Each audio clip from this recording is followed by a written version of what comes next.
Hey again everybody, it's Luke here, and in this TMR video, it's a follow-up to the last one I did. Again, TMR is total motion release. These are some exercises we've been talking about recently. In the last video, I talked about the #1 biggest mistake people make when they're doing these exercises. And just a quick recap there, the biggest mistake folks are making is they find an exercise that works for them in reducing their pain, and they stop short, so they don't keep doing it to get their pain level low. So if you haven't checked out that video, there's a little more in-depth just comments on that and background there. So check that one out first, because now I want to help you problem solve if you're getting a good result, but for some reason you've just kind of plateaued.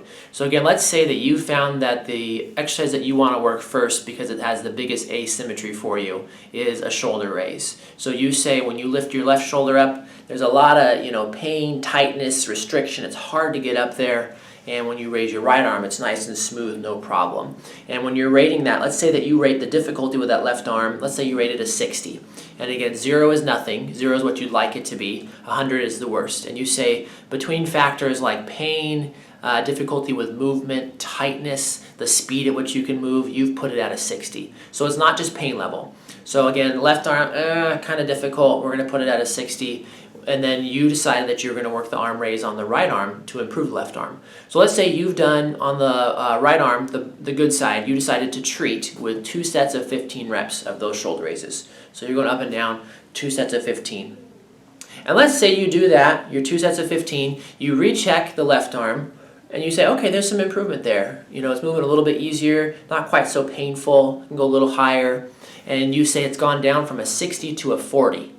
So if you follow the TMR rules, what you would do is avoid that biggest mistake, and you would just treat it again. So you go back to your good arm, your right arm, and you do another 2 sets of 15, just the way you did on the other side, or the first time, excuse me.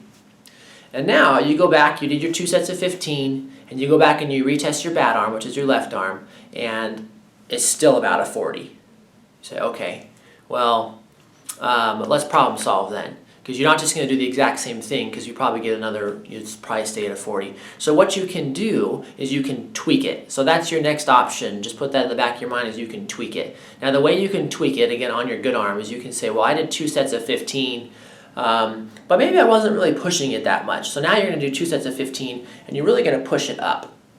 You're really going to push it back each time, way back, and really get it up there. That's one tweak you can do. What you want to kind of be doing that to begin with, but if you haven't done that to begin with, then yeah, go ahead and tweak it that way by just making it a little more, push it a little more into the end range there a bit, so you're getting more of a stretch. The other way you can tweak it is that if you feel comfortable, you can add a little bit of weight to that. So put a 2 or 3 pound weight in your arm and do it that way. So you're making the exercise harder. That's another tweak. And the other tweak you can do is you can do it faster, which you could do it faster and with a weight. You had 2 little tweaks there. And the other tweak that you could do is that if you did 2 sets of 15 reps here, you could change reps for the longer duration holds. So instead of doing 2 sets of 15, you're going to do a 30-second hold, and you're just going to kind of work the end range while you're up there. Like a little bit of bouncing is fine, as long as you're just pushing into end range comfortably. So that's your tweak. So let's say you decide to tweak it by adding a 2 pound weight, and you're going to try to go a little faster with that, with your 2 pound weight.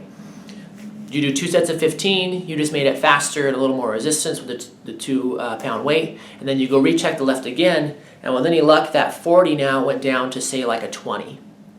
Awesome. So you've found a good tweak. Now what you do is again try to avoid that mistake people make, which is you stopped at 20. You got it from a 60 to a 40, plateaued at 40, then you tweaked it, got it from a 40 to a 20. Now, if that last exercise worked when you tweaked it and made it a little faster and a little harder, do it again. Get that 20 down to a 0 or as close to it as you can before you try to progress on. So that's the second, I guess the second kind of nugget I wanted to share with people when you're really trying to use these exercises to get a good result. And really, you just don't want to stop at getting from a 60 to a 40 or from a 60 to a 20. You want to get that thing as low down as you can and potentially to a 0.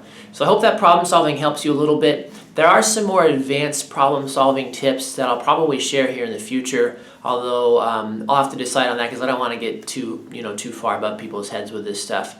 And a lot of times we actually have to guide people through the more advanced tweaking and things like that. So that's it for now. As usual, if you have questions or comments, you can email me or give me a call. I'll leave my email here in the comments of the video.